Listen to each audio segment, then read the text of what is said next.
કોટાયમ સ્થિત એક સરકારી નર્સિંગ કોલેજના પહેલા વર્ષના વિદ્યાર્થીઓ સાથે રેગિંગ કરનાર ત્રીજા વર્ષના 5 વિદ્યાર્થીઓની ધરપકડ કરવામાં આવી છે.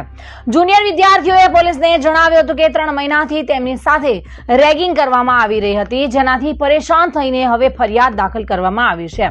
વિદ્યાર્થીઓએ ફરિયાદમાં જણાવ્યું છે કે ગત વર્ષે નવેમ્બર મહિનાથી રેગિંગ શરૂ થઈ હતી. આ ઘટના કોટાયમની સરકારી નર્સિંગ કોલેજમાં બની હતી. તિરુવનંતપુરમાં રહેવાસી પહેલા વર્ષમાં અભ્યાસ કરતા 3 વિદ્યાર્થીઓએ ગાંધીનગર પોલીસ સ્ટેશનમાં ફરિયાદ દાખલ કરાવી છે, જેમાં છેલ્લા 3 મહિનાથી હિંસક રેગિંગ વિશે જણાવવામાં આવ્યું છે. ફરિયાદ બાદ આરોપી વિદ્યાર્થીઓને કોલેજમાંથી સસ્પેન્ડ કરી દેવામાં આવ્યા છે અને એન્ટી રેગિંગ એક્ટ હેઠળ તેમની ધરપકડ કરવામાં આવી છે.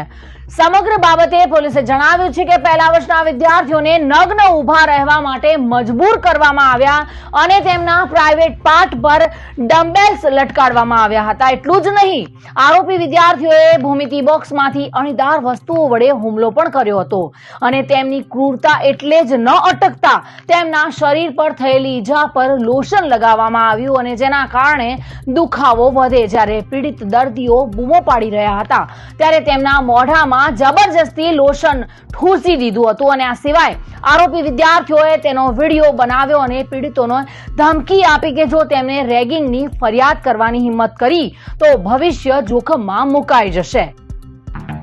આ સમાચાર આપને કેવા લાગ્યા? ટુડે ન્યૂઝને લાઈક, શેર અને સબસ્ક્રાઇબ કરો.